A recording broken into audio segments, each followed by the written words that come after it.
Missouri State Parks presents Missouri Untold. Hello and welcome. My name is Chris Fritsche. I'm the superintendent of the Battle of Lexington State Historic Site right here in Lexington, Missouri. For this edition of Missouri Untold, I'd love to tell you about the enslaved people owned by Oliver Anderson who lived here at the property located within the battle site. While even today remains many unanswered questions due to the lack of written record, here are a few things that we do know.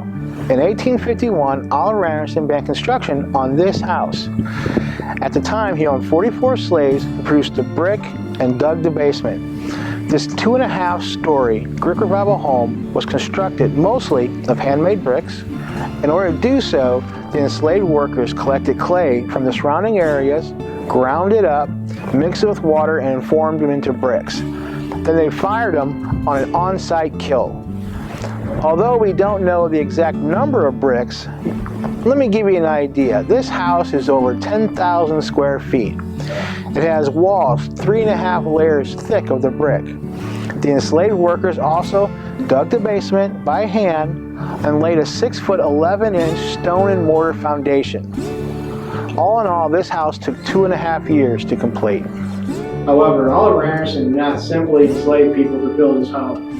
More importantly, and more financially beneficial, he created some of the finest rope in America. On this property once stood a hemp processing warehouse and a rope walk, where the enslaved workers inserted bundles of hemp stalks into a hemp rake that you see here to extract the inner fibers, twisting those fibers into bundles and taking those bundles and producing rope. It was said that the highly skilled rope workers could actually produce miles of rope in a single day. In addition to turning hemp into rope, the enslaved people on the Anderson property also performed domestic work within the house, such as cleaning, cooking, gardening, and so on. It is thought that some of those labored inside this home would have also lived inside the house, which would have kept them close by to serve the Anderson family as needed. It has also been thought that the Andersons housed their enslaved in or near the hemp warehouse down by the river where they worked, or in a housing structure found in this tree line, where some of the parts of an identified foundation was uncovered in archaeological digs. Regardless of where Oliver Anderson housed his enslaved workforce, they did not stay for very long.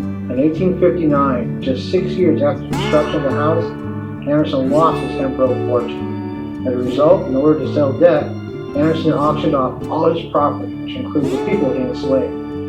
It was a common occurrence in American history that often separated families. By telling these stories, we're acknowledging the contributions that the enslaved people had, not only on this site, but across the state. Thank you for watching this edition of Missouri Untold.